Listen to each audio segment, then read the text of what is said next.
நான் உங்கள் நிலா. இது சட்டம் ஒரு வகுப்பறை. இன்றைக்கி நம்ம எடுத்துருக்கிற டாபிக் பார்த்திங்கன்னா சொத்து பிரச்சனைகள். அதை பற்றி உங்களுக்கு என்ன டவுட்டாக இருந்தாலும் கால் பண்ணலாம். லைன் பிஸியாக இருந்தால் 9944010692 என்ற எண்ணுக்கு வாட்ஸ்அப்பும் பண்ணலாம். சொத்தை எப்படி சட்டப்பூர்வமாக வாங்குறது, விற்கிறது, பராமரிக்கிறதுங்கிறத நமக்கு தெளிவாக எடுத்து சொல்கிறதுக்காக 2 வழக்கறிஞர்கள் நம்ம கூட இருக்காங்க. First we have with Poornima ma'am. வணக்கம் ma'am. She has more than 25 years of experience in handling civil, criminal and matrimonial cases in both Madras High Court as well as in lower courts. We welcome you to the show, ma'am. Next we have with us Geeta Priya, ma'am. Vanakkam, ma'am. She has more than 20 years of experience in handling civil, criminal and matrimonial cases in both Madras High Court as well as in lower courts, and she is also a cyber law expert. Welcome to the show, ma'am. Purnima, ma'am. இப்போ வந்துட்டு நம்மளுக்கு வழக்கமாக இந்த எபிசோடில் வர callers வந்துட்டு ஒரு doubt என்ன கேட்குறாங்கன்னா, இந்த மாதிரி நான் பட்டா அப்ளை பண்ணேன், ஆனால் அது வந்து ப்ராசஸ் ஆக மாட்டேங்குது, அதுக்கப்புறம் நான் என்ன பண்ணுறது அப்படிங்கிறது தான் ஒருத்தவங்க நிறைய பேருக்கு இருக்கிற டவுட். அதுக்கப்புறம் அவங்க என்ன மேம் பண்ண முடியும்? இப்போ ஜென்ரலாக வந்து டாக்குமெண்ட் ரெஜிஸ்டர் பண்ணும் போதே ஆன்லைன்லேயே பட்டா அப்ளிகேஷனும் போயிடுது. இப்போ லேட்டஸ்ட் இது. இப்போ ஏற்கனவே நம்ம ப்ராப்பர்ட்டி வாங்கியிருந்தோம், அப்படி இன்கேஸ் நமக்கு பட்டா வரலன்னா இப்போ ஆன்லைன் பட்டா மட்டும்தான் அப்ளை பண்ணணும். ஓகே. இப்போ அப்ளை பண்ணும் போதே அதில் கூட வந்து என்க்ளோஸ் பண்ணுறது டைட்டில் டாக்குமெண்ட் என்னென்ன இருக்குது, நம்ம அந்த டேக்ஸ்லாம் கட்டியிருப்போம் அந்த டாக்குமெண்ட் என்னென்ன இருக்குது எல்லாத்தையும் என்க்ளோஸ் பண்ணி அப்ளை பண்ணணும். ஒரு சர்டன் பீரியட் வெயிட் பண்ணி பார்த்துட்டு இன்கேஸ் அவங்க எதுவும் ப்ராசஸ் பண்ணலன்னா நம்ம ஹைகோர்ட்டில் ரிட் போட்டு நம்ம டைரக்ஷன் மாதிரி வாங்கி பட்டா அப்ளிகேஷன் பெண்டிங்காக இருக்குது, லாங் டைம் வச்சிட்ருக்காங்க அப்படின்னு சொல்லிட்டு ஒரு டைரக்ஷன் வாங்கி ப்ராசஸ் பண்ணி நம்ம பட்டா வாங்கிக்கலாம். ஓகே மேம், அந்த ரிட்டை பற்றி நம்ம இன்னும் தெளிவாக பேசுவோம். அதுக்கு முன்னாடி கீதா பிரியா மேம், இந்த டாக்குமெண்ட் தொலைஞ்சு போச்சு அப்படிங்கிறதும் வந்து நிறைய பேருக்கு இருக்கிற பிரச்சனை. டாக்குமெண்ட் தொலைஞ்சு போச்சு, அதை எப்படி மீட் எடுக்கிறதுன்னு எனக்கு தெரியல அப்படிங்கிறதும் வந்து நிறைய பேருக்கு இருக்கிற ஒரு பிரச்சனை. அதோட ப்ராசஸ் என்ன மேம்? ஆக்சுவலாக பார்த்தீங்கன்னா ஒரு டாக்குமெண்ட் தொலைஞ்சு போயிடுச்சு அப்படின்னா அது ஒரு லாங் ப்ரொசீஜர். அதுக்கு நீங்கள் ஒரு கம்ப்ளைண்ட் ரைஸ் பண்ணி எஃப்ஐஆர் கொடுத்து அதுக்கப்புறமா அதுக்கு பேப்பர் பப்ளிகேஷன் கொடுத்து அதுக்கு வந்து நீங்கள் போய் மறுபடியும் நீங்கள் ரெஜிஸ்டர் பண்ண போகணுன்னா என்டிடிசின்னு நீங்கள் அங்கே கிளியரன்ஸ் அந்த மாதிரி ஒரு சர்டிஃபிகேட்டே இல்லை அப்படின்னு நான் டிக்ளரன்ஸ் அப்படி கிளியரன்ஸ் இல்லைன்னு சொல்லி ஒரு டிக்ளரேஷன் சர்டிஃபிகேட் போலீஸ் கொடுக்கணும். இது ஒரு பெரிய ப்ரொசீஜர். இப்போ அதெல்லாம் வேண்டாம். Because there was a very good judgment given by the High Court. எது வச்சு கொடுத்தாங்க அப்படின்னா ட்ரான்ஸ்ஃபர் ஆஃப் ப்ராப்பர்ட்டி ஆக்டில் வர 55A அப்படின்ற ஒரு செக்ஷனை ரெஜிஸ்டர், அதாவது நம்ம சர்டிஃபைட் காப்பி ஒன்று வாங்குறோம் இல்லையா, சர்டிஃபைட் காப்பி வாங்குறோம். ஸோ கான்ஸ்டியூஷன் ரைட்ஸில் ஒரு ப்ராப்பர்ட்டி இருக்கும். ரெஃப்யூசல் வந்து ரெஜிஸ்ட்ரார் சொல்ல முடியாது, இந்த டாக்குமெண்ட்டை நான் இது கொடுத்தேன்ற. அது ஆக்சுவலாக அந்த ரிட்டோட ப்ரேயர் என்னவா இருந்ததுன்னா, it was refusal of that concern register, இதை பண்ண மாட்டேன். ஸோ அது உள்ள என்ன ஒரு பாயிண்ட் தெளிவாக வச்சாங்கன்னா, even though you don't have your original document, certified copy என்ன வாங்குறோம், நான் அன்னைக்கே ஒரு தடவை கூட சொன்னேன், அட்டஸ்டட் காப்பி தான் நம்ம வாங்குறோம். நம்ம எல்லாமே ஒரிஜினல் வச்சிடல, எல்லா டாக்குமெண்ட்ஸும் எங்கே இருக்கும், உள்ளே இருக்கும். We will be getting the attested copy. So அப்போ அந்த ஒரு ப்ரேயரை வச்சு இனிமே வர ரெஜிஸ்ட்ரேஷனில் if you don't have original documents, ஆக்சுவலாக அந்த கேஸில் பார்த்தீங்கன்னா 1960s and 70s இருக்க பேரண்ட் டாக்குமெண்ட் வந்து மிஸ்ஸிங் இருந்தது. ஸோ அந்த கன்சர்ன் பர்சன் போய் அதை ரெஜிஸ்டர் பண்ண போகிறார். அப்போ திஸ் வாஸ் ரைஸ்டு. இந்த லா ஏன் எதுக்காக போகிறோம், ஒரு எமர்ஜென்சிக்கு, ஒரு லோனுக்கு, மார்கேஜ்க்கு, இதுக்கு தான் வந்து மெயினாகவே அந்த டாக்குமெண்ட்ஸோடைய இது போகுது அப்படிங்கிற ஒரு கன்சிடரேஷனை this order was very very relevant. இது இந்த ஆர்டரை பேஸ் பண்ணி இனிமே நீங்கள் ரெஜிஸ்ட்ரேஷன் பண்ணிக்கலான்றது ரீசன்ட் ஜட்ஜ்மெண்ட் தான், ஹைகோர்ட்டோட ரீசன்ட் ஜட்ஜ்மெண்ட். ஓகேங்களா? Thank you ma'am. பூர்ணிமா மேம், இதுக்கு முன்னாடி அந்த ரிட் ஜூரிஸ்டிக்ஷன் பற்றி நம்ம பேசிகிட்டு இருந்தோம். அந்த ரிட்டை வந்துட்டு எப்படி ப்ராப்பர்ட்டிக்காக வந்து யூஸ் பண்ண முடியும், என்னென்ன விஷயங்களுக்காக நம்ம ரிட் ஜூரிஸ்டிக்ஷன் ப்ராப்பர்ட்டி டிஸ்பியூட்ஸ்க்காக போகலாம்? ஜென்ரலாக பட்டா இப்போ அப்ளிகேஷன் ப்ராசஸ் ஆகலை, இன்கேஸ் இப்போ பட்டா நம்ம பேரில் இருந்ததை வித்தவுட் நோட்டீஸில் ஹியரிங் வச்சுட்டு அதுக்கப்புறம் கேன்சல் பண்ணிட்டாங்க அப்படின்னும் போது நம்ம அப்பீல் ரெமெடி இருக்கும். பட்டா பாஸ்புக் ஆக்டில் செக்ஷன் 12 நமக்கு அப்பீல் ரெமெடி உண்டு. அப்பீல் போட்டுட்டு அது லாங் பெண்டிங்காக இருந்தால் நம்ம ஹைகோர்ட்டுக்கு ரிட்டு போட்டு அந்த அப்பீலை ப்ராசஸ் பண்ண சொல்லி டைரக்ஷன் கேட்கலாம். In case property tax, house tax அந்த இதெல்லாம் இருக்குது இல்லைங்களா, அதெல்லாம் நேம் மியூட்டேஷன் பண்ணலை, நேம் சேஞ்ச் பண்ணலை, நம்ம யார்கிட்டேருந்து பர்ச்சேஸ் பண்ணமோ அவங்க பேர்லேயே இன்னும் இருக்குது அப்படின்னா அந்த நேரத்துலேயும் நம்ம ஹைகோர்ட் அப்ரோச் பண்ணி நம்ம இதெல்லாம் ட்ரான்ஸ்ஃபர் என் பேருக்கு மியூட்டேஷன் கொடுங்க அப்படின்னு கேட்கலாம். எலக்ட்ரிசிட்டி போர்டு எந்த இதுவுமே எந்த ஒரு டாக்குமெண்ட்டுமே அந்த கன்சர்ன் அத்தாரிட்டி ப்ராசஸ் பண்ணலைன்னா பெண்டிங்காகவே லாங் பெண்டிங் வச்சுருந்தாங்கன்னா நம்ம ஹைகோர்ட்டுக்கு டைரக்ஷன் கேட்டு பண்ணிக்கலாம். ஓகே. ஸோ இந்த மாதிரி விஷயங்களுக்கு மக்கள் வந்து டேரெக்டாக கோர்ட்டுக்கு போய் அலையாமல் நம்ம ரெட் ரெஸ்ட்ரிக்ஷன் ஃபாலோ பண்ணி ஹைகோர்ட்டில் வந்து வேகமாக வாங்கிக்கலாம்னு சொல்கிறீங்க. Thank you ma'am. நம்ம தொடர்ந்து பேசலாம். நம்ம கூட காலர் எடுத்துங்க இணைஞ்சிருக்காங்க. ஹலோ ஹலோ ஹலோ சார், சொல்லுங்கள் சார், உங்கள் பேர் எங்கேருந்து கால் பண்ணுறீங்க? ஹலோ, நான் குரோம்பேட்டை லட்சுமிபுரத்துலேருந்து பேசுகிறேம்மா. சொல்லுங்க சார். ஹலோ, சொல்லுங்கம்மா, உங்க கேள்வி கேட்கலாம், நீங்க லைன்ல தான் இருக்கீங்க. நாங்கள் லட்சுமிபுரம் குரோம்பேட்டிலேருந்து பேசுகிறோம் மேம். சொல்லுங்கம்மா. அது நாங்கள் ஒரு இடம் ஒன்று வாங்கினோம், 2005ல் வாங்கினோம். ஓகே. அது நாங்கள் கம்ப்யூட்டர் பட்டான்னு சொல்லி எடுத்துட்டாங்க எங்கள் வீட்டில். ஓகே. ஆனால் இப்போ 2019ல் வந்து அந்த இது கம்ப்யூட்டர் பட்டால வந்து பிளாக்ஸ்னு வந்துச்சு, அனாதீனம்னு. ஓகே. அது கேட்டாக்கா அது தெரியாம ஆயிடுச்சு, கவர்மெண்ட் ப்ராப்ளம் அது மாதிரி ஆயிருக்கு அப்படின்னு சொல்றாங்க. அது என்ன பண்றதுன்னே தெரியாம இருக்கு.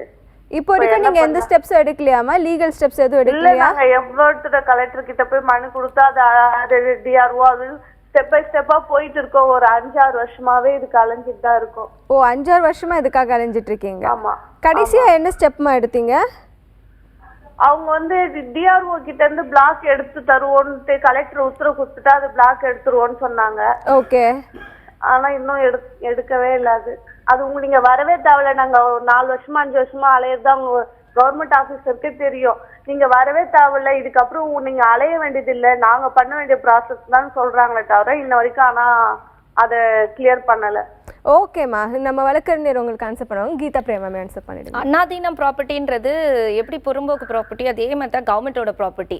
ஆக்சுவலாக நிறைய இடத்துல பட்டா கொடுத்துட்டு இந்த பிரச்சனை வந்திருக்கு. ஃபஸ்லி நான் ஆல்ரெடி சொல்லும்போது ஒரு வார்த்தை சொல்லியிருந்தேன். இது வந்து அவங்க செய்கிற வேலை தாம்மா. இப்போ உங்களோட பட்டா ஆல்ரெடி கொடுக்கும்போது உங்கள் பேர் இருந்திருக்கும் இல்லைங்களா? அதுக்கப்புறமா இது ரிஃப்ளெக்ட் ஆகிருக்குன்னு சொல்லியிருப்பாங்க. நீங்கள் கண்டிப்பாக ரிட்டு ஒன்று ஃபைல் பண்ணலாமா? ஒரு வழக்கறிஞரை பார்த்து கொஞ்சம் டைரக்ஷன் வாங்கலாம். பட் அதுக்கு முன்னாடி அண்ணாதீனம் ப்ராப்பர்ட்டின்றது சப் கலெக்டரும் அதுக்கப்புறம் அங்கே இருக்காரு இல்லையா, தாசில்தார், இவங்கெல்லாம் இருக்காங்க இல்லையா, பிளாக்கு, அந்த பர்சன்ஸ் எல்லாம் வேலை செஞ்சு கரெக்டாக கொடுக்கணும் அந்த ஃபைலை. ரெக்கார்ட் லேட் ஆகுதுன்னு வேணா நம்ம ஒரு ரிட்டு ஃபைல் பண்ணி எனக்கு ஸ்பீடியாக பண்ணி கொடுக்கலான்னு கேட்கலாம், ப்ரேயர் கேட்கலாம். நீங்கள் அதில் தான் இருக்கிறீங்களா? அங்கே தான் நீங்கள் பொசிஷனில் இருக்கீங்களா? இல்ல, நாங்க பக்கத்துல இருக்கோம். அந்த இடம் வந்து அப்போ வாங்கினோம். நாங்க இப்போ ஒரு கோயில் பிளாட்ல தான் இருக்கோம். ஆனா அதே தெருவுல இன்னொரு ஒரு 2 வீடுக்கு தள்ளி ஒருத்தவங்களோடது எங்களது 2 பேருக்கு அதே மாதிரி ஆயிருக்கு. ஓகே. அப்ப நடுவுல இருக்கவங்களுக்கு எந்த ப்ராப்ளமும் இல்ல. நடுவுல 2 பிளாட் இருக்காங்க, அவங்களுக்கு எந்த ப்ராப்ளமும் இல்ல. இல்ல, அது கண்டிப்பா வந்து ஒரு ஆர்டர் போடுவாங்க, என்கொயரி கூப்பிடுவாங்க. ஆக்சுவலா அவங்க சைட்ல இருந்து தான் போடணும், புரியுதுங்களா? ஸோ இது டிலே ஆகுதுன்றதுக்கு நம்ம ஸ்பீடியா பண்றதுக்கு நீங்க ஒரு வழக்கறிஞரை போய் பார்க்கலாம். பார்த்துட்டு இதுக்கு ரிட் ஃபைல் பண்ணலாம், மேண்டமஸ் ஃபைல் பண்ணலாம், பண்ணிட்டு டைரக்ஷன் வாங்கலாம்.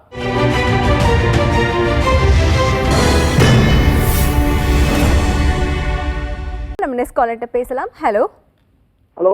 ஹலோ சார், சொல்லுங்க சார், உங்க பேர் எங்க இருந்து கால் பண்றீங்க? மேடம், நான் திருப்பூர்லேருந்து கால் பண்றேங்க. என் பேர் டி மாதேஸ்வரன். சொல்லுங்க சார். நான் இது வரைக்கும் உங்கள்ட்ட 2 ட்ரிப் நான் கேள்வி கேட்டு நீங்க கரெக்டா பதில் சொல்லிக்கிறீங்க. Thank you so much sir. சொல்லுங்க சார், உங்க கேள்வி கேட்கலாம். நிகழ்ச்சி வந்து நம்ம மக்களுக்கு யூஸ்ஃபுல்லான நிகழ்ச்சிங்க. உங்க ஆதரவுக்கு மிகவும் நன்றி சார். வந்து நம்ம ஒரு பெருமைப்பட வேண்டிய விஷயங்க. Thank you so much sir. நிறைய பேருக்கு ஒண்ணுமே தெரியாம இருக்காங்க. இத கேட்டதுக்கு அப்புறம் நிறைய பேர் தெரிஞ்சுக்கிறாங்க. நிறைய ரொம்ப தேங்க்ஸ் சார். ஆமாங்க. அதே மாதிரி இன்னொன்னு, நீங்க இந்த ப்ரோக்ராம் வந்து டெய்லி லைவ்ல போடுறீங்க. இதையே வந்து ஒரு நாள் அடுத்த நாள் வந்து இது ஏதோ ஒரு டைம்ல ஒரு 1 hour போட்டீங்கன்னா இன்னும் நம்ம காலையிலயும் போடுறோம் சார். 8:30 மணிக்கு நம்ம போடுறோம் இந்த ஷோவை. ஓ, 8 மணிக்கு போடுறீங்களா? ஓ, அது எனக்கு தெரியாதுங்க. காலையிலயும் போடுறோம் நம்ம இந்த ஷோவை. யூடியூப்லயும் இருக்கு, நீங்க யூடியூப்லயும் போய் பார்க்கலாம். ஓகே, தேங்க்யூங்க. நம்ம உண்மையாலுமே ரொம்ப நல்ல ப்ரோக்ராம். ரொம்ப தேங்க்ஸ் சார், உங்க வேர்ட்ஸ்க்கு இருக்குது.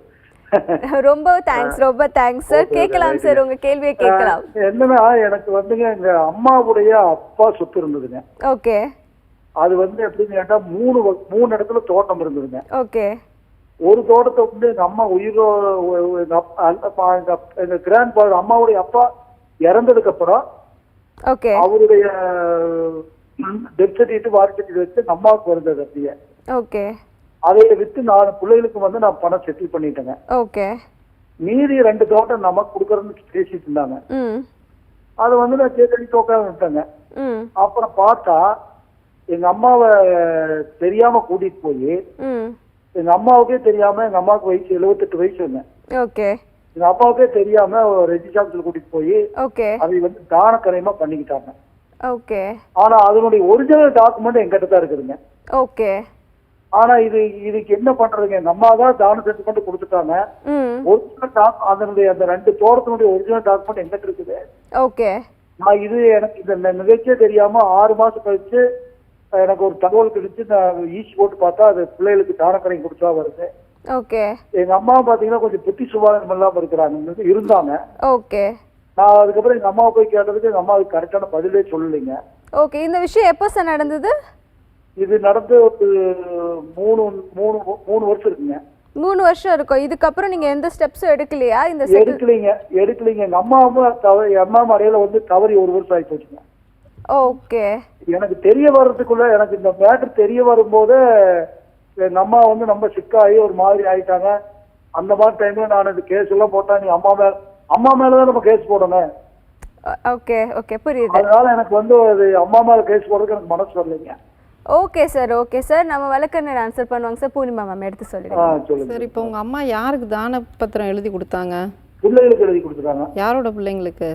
அம்மா உங்க கூட பிறந்தவங்களுக்கு 4 பிள்ளைங்க, ஒரு பையன் நானுங்க. சரி. அம்மா பிள்ளைகளுக்கு எழுதி கொடுத்துட்டாங்க. சரி, அம்மாவுக்கு வந்து அம்மா வழியில் வர சொத்து பூர்வீக சொத்தாக நம்ம கன்சிடர் பண்ண முடியாது. அவங்க வந்து உயிரோடு இருக்கிற டைமில் அவங்க யாருக்கு வேணால் அதை எழுதி கொடுக்கலாம். சரிங்களா? உங்கள் அம்மா இன்கேஸ் எழுதாத இறந்துட்டாங்க அப்படின்ற பட்சத்தில் எல்லாருக்குமே ஈக்குவல் ஷேர் கிடைக்கும். நம்ம அப்பா வழியில் வர்றது தான் பூர்வீக சொத்து. அம்மா வழியில் வர்றது அப்படி வராது. அதனால அம்மா வந்து ஒரிஜினல் நீங்கள் வச்சுக்கலாம். அம்மா இருக்கும்போது அம்மா இன்கேஸ் வந்து மென்டலி ஸ்டேபிளாக இல்லை, அம்மாவை ஏமாற்றி எழுதிட்டாங்க அப்படின்னு இருந்ததுன்னா நீங்கள் 3 வருஷத்துக்குள்ளார அந்த பத்திரத்தை சேலஞ்ச் பண்ணி சூட் ஃபைல் பண்ணலாம். அவங்க எழுதின தான பத்திரத்தை நீங்கள் சிவில் சூட்டில் நல் அண்ட் வாய்டுன்னு டிக்ளேர் பண்ண சொல்லி ஒரு சூட் ஃபைல் பண்ணலாம். அம்மா புத்தி சுவாதீனம் சரி இல்லை அப்படின்றீங்க இல்லையா? அந்த மாதிரி இருந்தால் நீங்கள் ஃபைல் பண்ணலாம். 3 வருஷம் தான் அதுக்கு டைம்.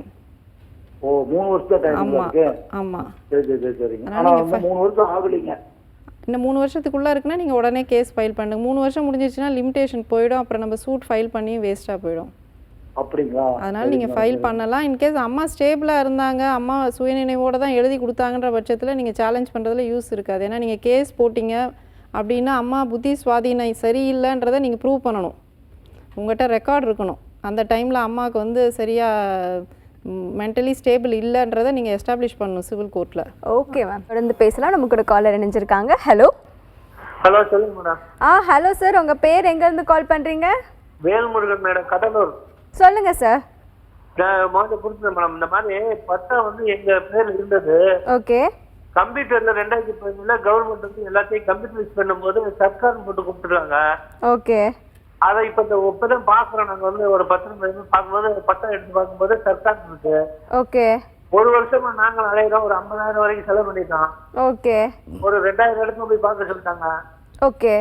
எல்லா இடத்துலையும் அங்கே போ, கலெக்டர் போ, டிஆர் போ, தாசில்தார் போ, சர்வேட்ட போ, இவர்கிட்ட போ, முனிசிபாலிட்டி போன்னு சொல்லி. ஓகே. இது வரைக்கும் ஒன்றும் மாற மாட்டேங்குது. ஓகே.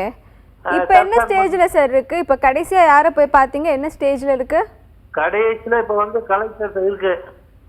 ஓகே.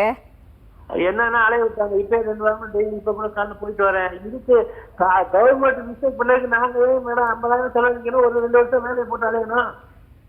புரியுது சார், புரியுது சார். உங்களோட இது பத்திரம் கொடுத்துருக்குறோம், ஈசி கொடுத்துருக்குறோம். 1513 வெள்ளக்காரன் எடுத்த எல்லாரும் இது அந்த பிஎஸ்எல்ஆர் எல்லாமே எடுத்து கொடுத்தாச்சு. புரியுது சார், உங்க கஷ்டம் புரியுது. நம்ம வழக்கறிஞர் உங்க கேள்விக்கு ஆன்சர் பண்ணுவாங்க சார். பூர்ணிமா மேம் எக்ஸ்பிளைன் பண்ணிடுங்க மேம். அப்புறம் இன்னொரு கேள்வி இருக்கு. சொல்லுங்க சார். நாங்க வந்து இப்போ ஒரு சொத்து வாங்குறதுக்கு அக்ரிமெண்ட் போட்டு 6 மாசம் ஆயிடுச்சு. முடிய போற 6 மாசம் போட்டிருந்தோம். ஓகே. கொஞ்சம் அட்வான்ஸ் கொடுத்துருந்தோம். ஓகே. 6 மாசம் முடிய போகுது. பார்ட்டி வந்து பதிவு பண்ணணும்னா என்ன செய்யணும்? அது 2 கேள்வி தான்.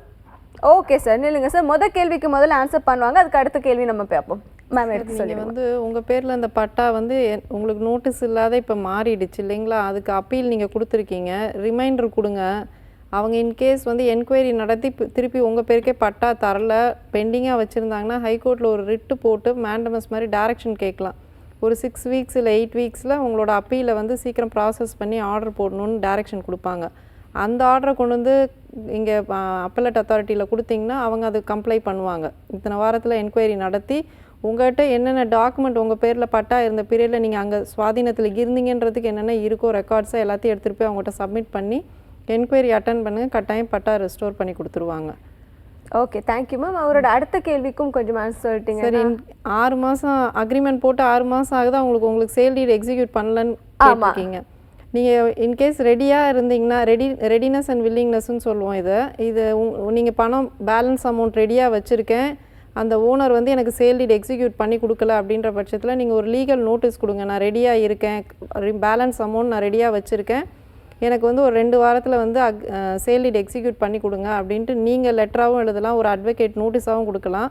உங்கள் பேங்க்கில் அந்த பேலன்ஸ் அமௌண்ட்டை நீங்கள் டெபாசிட்டில் வச்சுருந்து நோட்டீஸ் கொடுத்துட்டு வரலன்ற பட்சத்தில் நீங்கள் சிவில் சூட் ஒன்று போடலாம். இந்த மாதிரி எனக்கு சேல் டீட் எக்ஸிக்யூட் பண்ணி கொடுங்க அப்படின்ட்டு ஒரு சூட்டை ஃபைல் பண்ணலாம். ஃபைல் பண்ணிவிட்டு அதிலே ஒரு அப்ளிகேஷன் போட்டு அந்த பேலன்ஸ் அமௌண்ட்டை டெபாசிட் பண்ணணும்.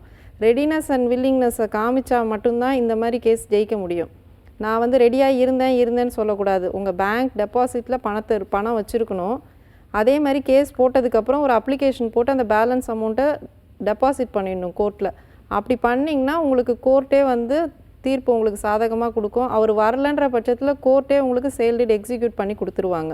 Okay ma'am, thank you so much ma'am. Ma'am இப்போ ஆக்சுவலி பார்த்தீங்கன்னா இந்த டெனன்சிங்கிறது ஒரு கான்செப்ட். ஓகே, அதில் பார்த்தீங்கன்னா நிறைய டெனன்ஸ் வந்துட்டு எங்கள் வீட்டில் உட்காந்துட்டு இருக்காங்க, ஆனால் வந்து போக மாட்டேங்கிறாங்க அப்படிங்கிற ஒரு ப்ராப்ளம் நிறைய ஓனர்ஸ்க்கு இருக்குது. ஸோ இதை வந்து எப்படி ப்ராசஸ் பண்ணுறது? ஒரு வேளை டெனன்ட் ஒருத்தவங்க அவங்க வீட்டில் வந்து உட்காந்துட்டு அவங்க போக மாட்டேங்கிறாங்கன்னா என்ன ப்ராசஸ் வந்து ஓனர்ஸ் ஃபாலோ பண்ணணும்? ஆக்சுவலாக ரெண்ட்டு இந்த டெனன்சின்றது ஒரு பெரிய ஸ்கேமர்னே சொல்லிடலாம். நிறைய பேர் வெளிநாடுலேருந்து இங்கே இடங்கள் வாங்கி வாடகைக்கு விடுறாங்க. 2017 ஆக்டே வந்து நீங்கள் இப்போ போனீங்கன்னா ரெண்டல் கோர்ட்டுக்கு தான் போகணும். தனிப்பட்டதான் நீங்கள் வந்து உரிமையல் நீதிமன்றம்லாம் அணுக வேண்டாம். That is how the provision has changed. அதே மாதிரி நிறைய டாக்குமெண்ட்ஸ் வந்து இப்போ ஸ்பெசிஃபை ஆகிடுச்சு. பெட்டிஷன்ஸில் இப்போ எப்படி இருக்கும்னா ரெண்டல் அக்ரிமெண்ட் போடுவோம், லீஸ் அக்ரிமெண்ட். அது முன்னாடி பார்த்தீங்கன்னா வருஷ கணக்கெலாம் போடுவாங்க, இப்போ அப்படிலாம் கிடையாது. 11 months அதுக்கு மேலே போனால் அதை ரெஜிஸ்டர் பண்ணி தான் ஆகணும் பர்டிகுலராக. ரெண்டாவது ரிசிப்ட். நிறைய பேருக்கு ரெண்டல் ரெசிப்ட் கிடையாது. அப்போ பேர்டன் ஆஃப் ப்ரூஃப் யார்? நான் ரெண்ட்டு வாங்கியிருக்கேன், ரெண்ட்டு கொடுத்துருக்கேன்றதுக்கு இப்போ டெனன்ட்டு தான் நான் ப்ரூவ் பண்ணணும். நான் ரெண்ட்டு கொடுத்துருக்கேன்றதுக்கு எப்படி ப்ரூவ் பண்ணுவாங்க? அவங்க ரெசிப்ட் கொடுக்கல. ஓகே, அப்போது எனக்கு தான் அந்த பேர்டன் ஆஃப் ப்ரூஃப் இல்லையோ. நான் என்ன கேட்குறேன்னா, இப்போ வந்து பேங்க் அக்கௌண்ட் இல்லை கூகுள் பே அந்த மாதிரி ஏதோ ஒரு டிரான்சாக்ஷன் டிஜிட்டல் மோடில் பண்ணேன், நான் இது ரெண்ட் அப்படின்னு மென்ஷன் பண்ணி ஒரு இது வச்சுருக்கோம். ஸோ அந்த மாதிரி அவங்க எக்ரிமெண்ட் போடுறாங்க இல்லையா, அதில் வந்து நிறைய கிளாஸஸ் இருக்கும். மெயின்டெனன்ஸ் பற்றி நிறைய இடத்துல என்னென்னா சப்லெட்டிங் பண்ணுறாங்க. ஓகே, சப்லெட்டிங் வந்து தெரியறதில்ல. ஸோ இது வரும்போது சப்லெட்டிங்கு அதாவது அரியர்ஸ் வைக்கிறது, அது மாதிரி அந்த இடத்துல தேவையில்லாத சொன்னது ஒன்று கமர்ஷியலாக மாற்றுறது, ரெசிடென்ஷியலாக கமர்ஷியலாக மாற்றுறது, இந்த மாதிரி ஆக்டிவிட்டீஸு. அப்புறம் நிறைய பேர் வந்துட்டு போகிறதுன்றது நிறைய ஸ்க்ரூட்டனைஸ் பண்ண முடியல, வெளியிலேருந்து இங்கே நிறைய பேர் வராங்க. ஸோ இது எல்லா பாயிண்ட்டுமே உங்களுக்கு எவிக்ஷன் பாயிண்ட்ஸ் தான். ஓகே, இதை பற்றி நம்ம ஒன்றும் தெளிவாக பார்ப்போம். இந்த எவிக்ஷன், டெனன்சி, இந்த என்னென்ன க்ளாஸஸில் வந்துட்டு ப்ராப்ளம்ஸ் வருதுன்னு நம்ம கூட வந்து காலர் ஒருத்தவங்க இணைஞ்சிருக்காங்க. ஹலோ, காஞ்சிபுரத்துலேருந்து பேசுகிறேன். சொல்லுங்கம்மா. காஞ்சிபுரத்துலேருந்து பேசுகிறேன். தாத்தாவுடைய சொத்துங்க. ஓகே, அதை வந்து தம்பிமார் 3 பேர் பட்டாப்புழி ஏஜினுங்கிறானுங்க. ஓகே, அதில் பாதி சொத்து எங்கள் சித்தப்பா பாகத்தை வாங்கி எங்கள் அம்மா மேலே எழுதி வைத்தாரு எங்கள் அப்பா. ஓகே, அந்த பாதி சொத்தை 2 பிள்ளைக்கு எழுதி கொடுத்துட்டுக்குது. ஒரு பொண்ணுக்கு பணம் கொடுத்துட்டு 2 பிள்ளைக்கு சொத்து எழுதிட்டுக்குது. ஓகே, அதில் இன்னும் பாதிக்கு அதையும் 3 பிள்ளை மேலே பட்டா வாங்கிட்டு இருக்கிறாங்க. ஓகே, அதில் எனக்கு எதுவுமே கொடுக்கல. வீட்டு மேலே 4 இருக்குது, அதுலேயும் எதுவும் கொடுக்கல. இன்னொரு இடத்து மேலே இருக்குது, கைனி இருக்குது, அதையும் கொடுக்கல. எல்லாம் தாத்தாவுடைய சொத்து தான், எல்லா சொத்துமே. ஓகே, எதுவுமே எனக்கு கொடுக்கல. ஓகே, வித்தத்துலேயும் பங்கு கொடுக்கல, இருக்கத்துலேயும் பங்கு கொடுக்கல. ஓகே, அதில் நான் ஒரு பையனுக்கு வந்து என் பொண்ணை பெரிய பொண்ணை கொடுத்தேன். ஓகே, நடு பையனுக்கு அவன் இறந்துட்டான். அது என்ன சொல்றாங்கன்னா, உன் பொண்ணுக்கு ஒரு பங்கு போகுது இல்லை, உனக்கு ஏன் பங்குன்னு கேட்குறாங்க. ஓகே, ஒருத்தனாங்கிறான் இப்போ. ஓகே, நீங்க இதுக்காக ஏதாச்சும் ஸ்டெப்ஸ் எடுத்தீங்களாமா? லீகல் ஸ்டெப்ஸ் ஏதாச்சும் எடுத்தீங்களா? என்னங்க மேடம்? சட்டப்பூர்வமா ஏதாச்சும் வந்துட்டு ஸ்டெப்ஸ் எடுத்தீங்களான்னு கேட்குறேன் நான் எதுவும் எடுக்கல. உங்ககிட்ட கேட்டு பண்ணலாம் அப்படின்னு தான் இருக்கிறேன். ஓகே, ஓகேம்மா. நம்ம வழக்கறிஞர் உங்கள் கேள்விக்கு ஆன்சர் பண்ணுவாங்க. பூர்ணிமா மேம் எடுத்து சொல்லிடுங்க. உங்கள் பூர்வீக சொத்து வந்து உங்கள் அம்மா அப்பா எதுவுமே எழுதாத இறந்துட்டாங்க அப்படின்ற பட்சத்தில் அந்த சொத்துல வந்து உங்கள் பேரையும் அதில் இணைக்கிறதுக்கு நீங்கள் சப் கலெக்டர்கிட்ட போய் ஒரு மனு கொடுக்கலாம். நான் இந்த மாதிரி இவங்களோட வாரிசு, இது பூர்வீக சொத்து, என் பேரை விட்டுட்டு என்னோட கூட பிறந்தவங்க அவங்க பேரை மட்டும் சேர்த்துக்கிட்டாங்க, அப்படின்னு கொடுக்கலாம். இன்னொரு இது வந்து தாத்தாவுடைய சொத்து அது. அதுதான் பூர்வீக சொத்தா வந்திருக்கு இல்லையா, அதில் உங்கள் அப்பா அம்மா எந்த டாக்குமெண்ட் எதுவும் எழுதலை, அப்படியே விட்டுட்டாங்க, அப்படியே இறந்துட்டாங்கன்னா நீங்கள் வந்து உங்கள் பேரையும் இணைக்க சொல்லி பட்டாவில் இணைக்க சொல்லி சப் கலெக்டர்கிட்ட ஒரு மனு கொடுக்கலாம். வாரிசு நானும் அவங்களோட வாரிசு தான் அப்படின்னு சொல்லி என்னோட பேரையும் போடுங்க அப்படின்ட்டு என்கொயரி நடத்தி அவர் உங்களோட பேரையும் இணைச்சிருவார். அதில் உங்கள் அம்மா பேரில் இருந்த சொத்துக்கு வந்து ஒரு பாதி எழுதிட்டாங்கன்னு நீங்கள் இல்லையா, இன்னும் மீதி பேலன்ஸ் இருக்குல்ல, அது உங்களுக்கு அதில் உங்களுக்கு கட்டாயம் பங்கு வரும். ஏன்னா அம்மா ப்ராப்பர்ட்டி அவங்க யாருக்கு வேணால் எழுதலாம் அவங்க பேரில் உள்ளதை. அவங்க எதுவுமே எழுதாத விட்டுட்டாங்கன்னா அதில் உங்களுக்கு கட்டாயமாக மற்ற அவங்க லீகலாக இருக்க என்ன இருக்கோ அது உங்களுக்கும் கிடைக்கும். அதனால் நீங்கள் சூட் ஃபைல் பண்ணலாம், பாகப்பிரிவினை சூட் போட்டு நீங்கள் உங்களுக்கு பாகத்து கேட்கலாம். Okay, thank you ma'am. நம்ம நெக்ஸ்ட் காலர்கிட்ட பேசிடலாம். Hello hello. ஹலோ சார், சொல்லுங்கள் சார், உங்கள் பேர் எங்கேருந்து கால் பண்ணுறீங்க? சார் ஈரோடு மாவட்டத்தில் சொல்லுங்கள் சார். அதான் எங்கள் அம்மா வந்து 2003 வந்து பேங்க் செட்டில்மெண்ட் பண்ணாங்க. ஓகே. அந்த செட்டில்மெண்ட்ல வந்து முன்பிரிவு வந்து மாறி போச்சு. ஓகே. அது ஈஸி வர மாட்டேங்குது. சார் உங்கள் வாய்ஸ் கொஞ்சம் எக்கோவாக கேட்குது, எங்களுக்கு ஒன்றும் தெளிவாக கேட்கல.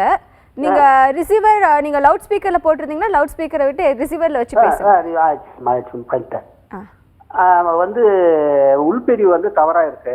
ஓகே, உள்பிரிவு தவறா இருக்கு. ஓகே, தவறா இருக்கு. இப்போ வந்து எங்க அக்கா வந்து அதுல வந்து எனக்கும் பாவி இருக்குன்னு சொல்லி கோர்ட்டுக்கு போறாங்க. ஓகே. இப்போ அது என்ன செய்யலாம் அப்படின்னு. எதுல சார் உள்பிரிவு தவறா இருக்கு? செட்டில்மெண்ட் இல்லையா சார்? தான செட்டில்மெண்ட் 2003 ஆச்சு. ஓகே, 2003 ஆச்சு. இப்பதான் உங்க அக்கா வந்து கோர்ட் போயிருக்காங்க, கரெக்டா? போறாங்க. என்ன ஸ்டேஜ்ல சார் இருக்கு கோர்ட்ல கேஸ்? கேஸ் இப்பதான் நடக்குது, ஒரு 2 வருஷமா நடக்குது. ஓகே, ட்ரையல் ஆரம்பிச்சிருச்சா? ஆரம்பிச்சிருச்சுமா, ஃபர்ஸ்ட் மாசம் போயிருக்கிறோம், முதல் மாசம். ஓகே, நீங்க வக்காலத் போட்டு உள்ள வந்து ரிட்டன் ஸ்டேட்மெண்ட் அதெல்லாம் ஃபைல் பண்ணிருக்கீங்க, கரெக்டா? பண்ணிருக்கிறோம். ஆமாம்மா, ஆமா. எவிடன்ஸ்லாம் ஃபைல் பண்ணிருக்கீங்களா சார்? பண்ணிருக்கிறோம்மா. ஓகே சார், இப்போ உங்களுக்கு என்ன சார் தெரியணும் இதுல? இது வந்து அவங்க அக்கா பண்ணிருக்கு, அது எதனா உரிமைக்கு வர முடியுமான்னு கேட்கறேன். Okay sir, Geetha Priya ma'am கொஞ்சம் ஆக்சுவலா ரெட்டிஃபிகேஷன் பண்ணலைங்களா இல்லையா? உட்பிரிவில் ஷெட்யூலே உங்களுக்கு ஸ்கெட்யூல் ப்ராப்பர்ட்டியே மிஸ்டேக் இருக்கு இல்லைங்களா? மிஸ்டேக் இருக்கு. ரெட்டிஃபிகேஷன் பண்ணலீங்களா? பண்ணலாமா? அது பண்ணிருக்கணும் இல்லையா? அதாவது அந்த பத்திரத்துல தப்பு இருக்கு அப்படிங்கறத நீங்க கண்டிப்பா அதை மாத்தணும் இல்லையா? அந்த கரெக்ஷன் பண்ணணும் இல்லையா? அது இப்பதான் பார்த்தேன் நாங்க. ஆனா இது வந்து நீங்க ரெஜிஸ்டர் ஆபீஸ்ல கண்டிப்பா ரெட்டிஃபிகேஷன் மனுக்கு ஒரு லிமிட் இருக்கும். நீங்க பாருங்க, அது ரெட்டிஃபிகேஷன் பண்ணணும். ரெண்டாவது இப்ப கேஸ் பொறுத்த வரைக்கும் அவங்க என்ன மாதிரியான கேஸ் அது வந்து எனக்கும் பாகம் இருக்குன்னு கேக்குறாங்க. அவங்களுக்கும் பாகம் இருக்கு அப்படின்னு கேக்குறாங்க. இது உங்களுக்கு பூர்வீக சொத்துங்களா? இல்லைங்க, அம்மா வாங்கினதுங்க. அம்மா வாங்கின சொத்துங்களா? அம்மா எழுதி கொடுத்துட்டாங்களா உங்களுக்கு? தான செட்டில்மெண்ட் பண்ணி எழுதி கொடுத்துட்டாங்க இல்லீங்களா? அதுல அவங்களுக்கு எழுதி அம்மா சைடு வர்றதுன்றது பூர்வீக சொத்தா வராது. அவங்க எழுதி கொடுத்துட்டாங்க. அம்மா இருக்காங்களா? அம்மா காலமாயிட்டாங்க. சரி, அப்போ அது கோர்ட் ஆர்டர் பண்ணும். நீங்க இருக்க ப்ரூஃப்ஸ், அது பர்டன் ஆஃப் ப்ரூஃப் யார் யார்கிட்ட இருக்குன்னு அவங்களுக்கு மோஸ்டா வர வாய்ப்பு கிடையாது. ஆனா இந்த ரெட்டிஃபிகேஷன் கண்டிப்பா நீங்க ஷெட்யூல்ல பண்ணணும். அது ரெஜிஸ்டர் ஆஃபீஸ்ல நீங்க போயிட்டு ரெட்டிஃபிகேஷன் போட்டு இந்த மாதிரி இந்த ஷெட்யூல்ல இது மிஸ்டேக் இருக்கு, இது இப்பதான் பண்ணேன்னு சொல்லி நீங்க கண்டிப்பா அதை மாத்தணும். Okay ma'am, thank you ma'am. கூட காலர் ஒருத்தங்க இணைஞ்சிருக்காங்க மேம், பேசிடலாம். ஹலோ. ஹலோ. ஹலோ சார், சொல்லுங்க சார், உங்க பேர் எங்க இருந்து கால் பண்றீங்க? மேடம் என் பேர் தனுஷ், நான் தூத்துக்குடியில இருந்து கால் பண்றேன். சொல்லுங்க சார். மேடம் இப்போ நம்ம ஒரு ப்ராப்பர்ட்டி ஒன்று வாங்குறோம். ஓகே. அது வந்து பாத்தீங்கன்னா 8 சென்ட் மொத்தமா.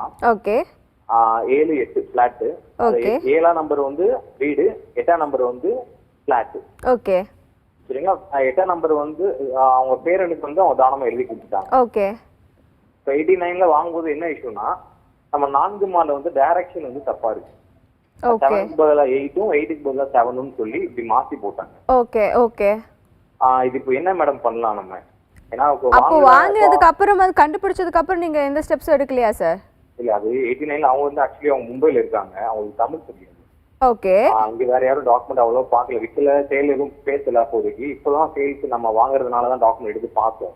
ஓகே, இப்போதான் நீங்க அண்ணா உங்க நாலேஜுக்கு வந்திருக்கு, கரெக்டா? ஆமா, இப்பதான் நம்ம பாத்துருக்கோம். Okay sir, done sir. Geetha என்ன இஷ்யூனா, எழுதி கொடுத்தவங்களும் உயிரோட இல்ல, வாங்கினவங்களும் இல்ல, வாங்கினவங்களோட வாரிசு மட்டும் தான் இருக்கிறாங்க. Okay. Okay. Okay sir, Poornima ma'am explain பண்ணிடுங்க மேம். சார், டாக்குமெண்ட்டில் ஏதாவது மிஸ்டேக் இருந்தால் ரெக்டிஃபிகேஷன் டீட் தான் நீங்கள் போடணும். இப்போ வித்தவர் இல்லைன்னா அவங்களோட லீகல் ஹேர்ஸ் இருக்காங்க இல்லையா, அவங்கள அப்ரோச் பண்ணி நீங்கள் ரெக்டிஃபிகேஷன் டீட் போட்டுக்கோங்க. ஜென்ரலாக வந்து பவுண்ட்ரிஸ் ப்ரிவைல் ஓவர் எக்ஸ்டென்ட்ன்றதான் செட்டில் ப்ரொப்போசிஷன். என்னென்னா வந்து இப்போ எக்ஸ்டென்ட் தப்பாக இருக்குது, சர்வே நம்பர் தப்பாக இருக்குது அப்படின்னா கூட அந்த சக்குபந்தின்னு சொல்கிறோம் இல்லைங்களா, பவுண்ட்ரிஸ் அது சரியாக இருந்தால் போதும். இப்போ உங்களுக்கு பவுண்ட்ரியே தப்புன்னும் போது கட்டாயம் நீங்கள் ரெக்டிஃபிகேஷன் டீட் போட்டே தான் ஆகணும். Okay ma'am, thank you ma'am. நம்ம நெக்ஸ்ட் காலர்கிட்ட பேசிடலாம். Hello hello hello sir. சொல்லுங்க சார், உங்க பேர் எங்க இருந்து கால் பண்றீங்க? சார் ஒருத்தனோட தாலுக்கா பாப்பான் நாடு பக்கம். ஓகே சார், சொல்லுங்க சார், நீங்க கேட்கலாம். இந்த மாதிரி என் மகள் இங்கே கட்டி கொடுத்துருக்கேன் துப்பை குடிக்கிற ஊர்ல. ஓகே. கட்டி கொடுத்து அவர் 10 வருஷம் கழிச்சு இறந்துட்டார். 2 பையலும் இருக்காங்க. ஓகே. அதுவும் சிறு வயசுல கட்டி கொடுத்தது தான். கட்டி கொடுத்து இறந்து போயிட்டு இப்போ நான் அப்பா இந்த குடும்பத்தை கவுண்ட் பண்ணிக்கிட்டு எல்லாம் பண்ணிக்கிட்டு இருக்கேன். ஓகே. அவங்க கட்டி கொடுக்கறதுக்கு முன்னாடியே அவங்க என்ன பண்ணிட்டாங்க, சொத்தை தம்பிக்காரனுக்கு பங்கு கொடுக்கணுங்கிற முடிவு வச்சு பைப் லோன், போர் லோனு, அந்த பட்டுக்கோட்டை ஐஸ் பேங்க்ல எல்லாம் லோன் வாங்கிட்டாங்க அந்த சொத்தை வச்சு. ஓகே. அவங்க மாமியார் பேர்ல நிலம் வாங்கியிருக்காரு ஒரு மூத்தாள். ஓகே. மாமியார் பேர்லயும் பொண்டாட்டி பேர்லயும் வாங்கியிருக்காரு. அதை வச்சு இப்போ ஏகப்பட்ட சிக்கல் பிரச்சனையை உண்டு பண்ணி விட்டுட்டு தனக்குன்னு தம்பிக்காரனை கொடுத்து விட்டு ஏகப்பட்ட பிரச்சனை இறந்து போச்சு. ஓகே. அவர் இறந்துட்டாரு. ஓகே. இறந்தோடனே வார்த்துட்டு கிட்ட இருக்கும்போது தெளிய விட்டு ரேஷன் கார்டு இங்கே தான் இருக்கு. ஓகே. தாயும் பிள்ளையும் தனியா இருந்திருக்காங்க. அதோட நம்ம பொண்ணை கட்டி கொடுத்தோன்னு இந்த ரேஷன் கார்டுல சேர்த்து ஒன்னா ஒரே ரேஷன் கார்டு இருந்து போச்சு. ஓகே. இப்ப வார்த்தை இருக்கும்போது அது கிளவி சேர்ந்துருக்கு. ஓகே. அந்த கிளவிக்கு ஒரு 5-6 மணி நேரம் தனியா ஒதுக்கியும் கொடுத்துருக்கு. ஓகே. இப்ப என்னன்னா பேங்க் கடன், ஐஸ் பேங்க் கடன் எல்லாம் இந்த இருக்க கட்டுமான வரைக்கும் போயிட போகுதுன்னு சொல்லி எல்லா கடனையும் நான் கட்டி விட்டேன் வட்டிக்கு வாங்கி. எல்லா கடனும் நான் கட்டி முடிச்சுட்டேன். ஓகே. இப்ப அந்த நிலத்தை ஒரு 4 மாதத்துக்கு விட்டுவிட்டு வட்டிக்கு வாங்கின பணத்தை கொடுக்கணும்னு முடிவு பண்ணிட்டு வீடு ஓட்டு சின்ன மாடி வீடு கட்டணும்னு முடிவு பண்ணி எல்லாம் போட்டு கிளீன் பண்ணி இருக்கு. இப்ப என்னன்னா அந்த கிளவி கையெழுத்து போடணும்னு ரெஜிஸ்டர்ல ஒரே பிரச்சனை இதா இருக்கு. கையெழுத்து போட வர மாட்டேங்குது வார்த்தை அடிப்படையில். ஓகே. ஓகே. ஓகே சார், நம்ம வழக்கறிஞர் ஆன்சர் பண்ணுவாங்க சார். கீதா பிரியா என் மகன் பேருக்கு வார்த்தை எல்லாம் எடுத்து பட்டாவும் மாத்திட்டேன். ஓகே. பட்டா மாத்தியாச்சு. ஓகே.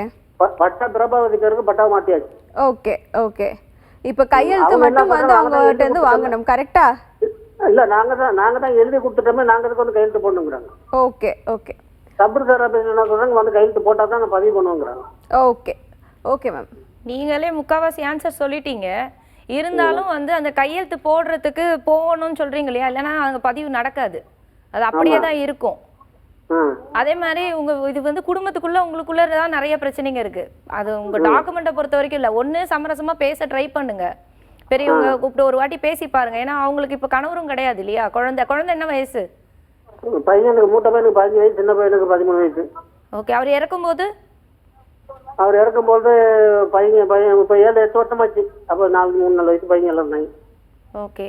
நீங்க ஆனா அது நீங்க கையெழுத்து போடாம கிளவி நம்மளோட அப்பையில இருந்து சின்னம்மாவோட பாசமா கிடையாது, மூத்தம்மா என்ன பாசம் மூத்தம்மாவோட தான் இருக்கும்.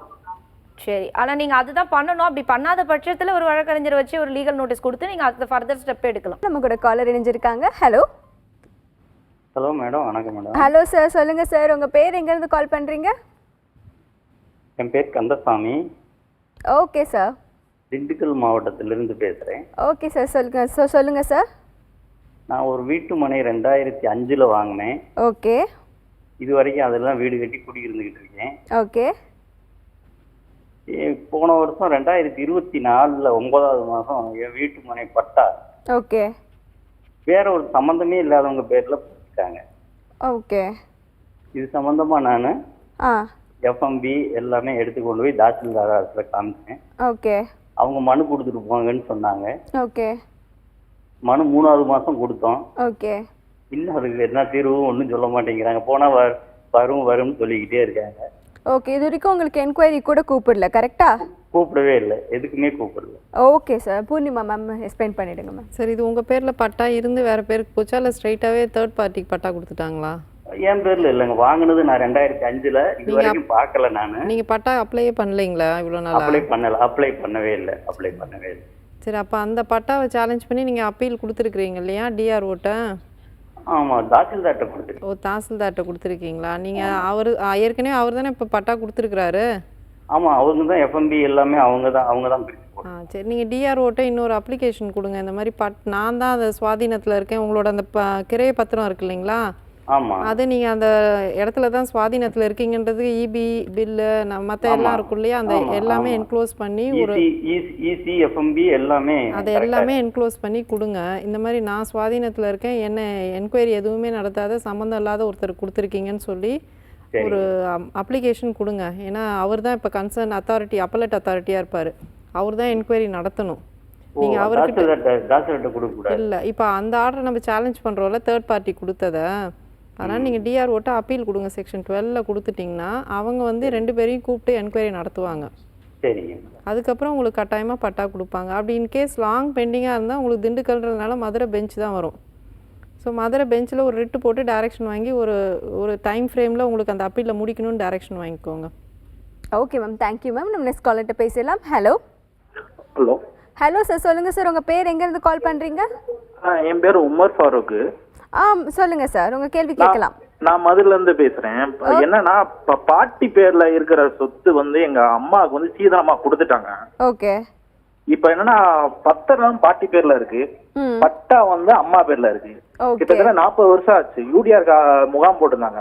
Okay okay. அப்ப வந்து என்னன்னா பாட்டி இருக்கும் போதே எங்க அம்மா பேருக்கு மாத்திட்டாங்க. ஓகே. இப்ப என்னன்னா இப்ப போய் எங்க அம்மால இருந்து எங்களுக்கு பதிகிறதுக்கு என்ன சார் பண்றது? ஆனா அங்க போய் பதிய முடியாதுன்னு சொல்றாங்க. ஏன் சார் முடியாதுன்னு சொல்றாங்க? சேல் அக்ரிமெண்ட் எதுவுமே இல்லையா? உங்க அம்மா மாத்தும் செட்டில்மெண்ட் டீட் எதுவும் போட்டு மாத்தலையா?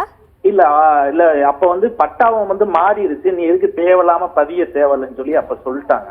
Okay okay. கூட பிறந்தவங்க யாராச்சும் இருக்காங்களா சார்? அப்ஜெக்ஷன் பண்றாங்களா? இல்ல, அப்படி யாரும் இல்ல மேடம். ஓகே சார், நம்ம வழக்கறிஞர் மேம் ஆன்சர் பண்ணுவாங்க. கீதா பிரியா மேம் ஷார்ட்டா இது வந்து உங்களுக்கு என்ன இதுல வருது? இப்போ நீங்க உங்க நேம் சொன்னீங்க இல்லையா, முஸ்லிம் ப்ராப்பர்ட்டி. Yes ma'am. கரெக்ட்டுங்களா? வக்ஃப் போர்டு அப்படி வருது இல்லையா? வக்ஃப் போர்டுல தானே வருது? எஸ் மேம், அப்படிதான் வரும். அப்ப என்னன்னா பாட்டி தாத்தா பேர்ல வாங்கினது சொத்து, சம்பாதி சொத்து. இப்ப என்னன்னா பாட்டி இறக்கறதுக்கு முன்னாடி என்னன்னா எங்க அம்மா கல்யாணத்துக்கு சீதனமா கொடுத்துட்டாங்க, பட்டா மாத்தி அப்பயே கொடுத்துட்டாங்க. இல்ல இல்ல, எனக்கு அது புரிஞ்சிடுச்சு. அது பேரண்ட் டாக்குமெண்டா இப்ப பாட்டி பேர்ல இருக்கிறது உங்களுக்கு பேரண்ட் டாக்குமெண்ட் தான். ஓகேங்களா? பட்டா நேம் டிரான்ஸ்ஃபர் ஆயிருக்கு. இப்ப என்ன பர்பஸ்க்காக அந்த ப்ராப்பர்ட்டியோட நேம் இது கேக்குறீங்க? அதாவது ஒரிஜினலா எங்க வந்ததோ அது ஒரிஜினல் டாக்குமெண்ட், அது உங்க பாட்டி இது. ஓகேங்களா? அங்க இருந்து சீதனம்னு ஒரு ப்ராப்பர்ட்டி சொல்றீங்க இல்லையா, அப்பவே பட்டா டிரான்ஸ்ஃபர் ஆயிடுச்சு. அதுக்கு ஒரு டாக்குமெண்ட் இருக்கும்ல, சீதன செட்டில்மெண்ட். இல்ல மேம், எதுவும் பதியல. அப்ப வந்து என்ன வாய் வழியா சொன்னது மகரா எழுதி கொடுத்துட்டாங்களா? அதுல சும்மா ஒரு பத்திரா பாண்ட்ல வந்து சும்மா பதியாம அது மகர்ல மென்ஷன் பண்ணிருந்தாங்களா? கல்யாணம் பண்ணும்போது மகர்ல மென்ஷன் பண்ணிருந்தாங்களா? இல்ல மாமா, அது அப்ப பதியல. ஓகே. சோ இது பதியல. இப்ப எங்களுக்குள்ள நான் அத வச்சு எங்களுக்குள்ள பதியலாம் போகும்போது என்ன சொல்றாங்க, இது வந்து உங்க தாத்தா பாட்டி பேர்ல இருக்கு, இது வந்து நீங்க பண்ண முடியாது, அவங்க கையெழுத்து போட்டாதான் பண்ண முடியும், இல்லனா ஏன்னா அப்ப அவங்க இறந்துட்டாங்க ரெண்டு பேருமே. ஓகே. அவங்க என்ன வாரிசு சான்று இருந்தா மட்டும் பண்ண முடியும், இல்லனா பண்ண முடியாது. லீகல் ராமா கண்டிப்பா அது பண்ணனும். நீங்க கோர்ட் தான் அணுகணும். நீங்க ஒரு வழக்கறிஞரை போய் பாருங்க. ஏன்னா ரூல்ஸ் படி பாக்கும்போது அவங்க கிட்ட பட்டா மட்டும் தான் அவங்க கிட்ட இருக்கு. சுவாதீனம் இருக்கா? அவங்க பொசிஷன்ல இருக்காங்களா? ஐ திங்க் காலர் கட் ஆயிட்டாங்க நினைக்கிறேன் மேம். நீங்க அவங்களுக்கு ஆன்சர் மட்டும் ஷார்ட்டா சொல்லுங்க. உங்களை பொறுத்த வரைக்கும் அவங்க கிட்ட சுவாதீனம் இருக்கு, பொசிஷன் இருக்கு அப்படின்னா நீங்க எல்லா டாக்குமெண்ட்ஸும் உங்க சைடுல என்னென்னலாம் இருக்கோ அதை ஒரு வழக்கறிஞர் கிட்ட கொண்டு போங்க. இதை கோர்ட்ல போய் டைரக்ஷன் வாங்கிட்டு தான் பண்ண முடியும். Okay ma'am, thank you ma'am. இன்னைக்கு கால் பண்ண ஒரு காலருக்கும் வந்து ரொம்ப தெளிவாக எக்ஸ்பிளைன் பண்ணீங்க ma'am. Thank you Poornima ma'am and thank you Geetha Priya ma'am. Until then, this is Nila signing off. இது சட்டம் ஒரு வகுப்பறை.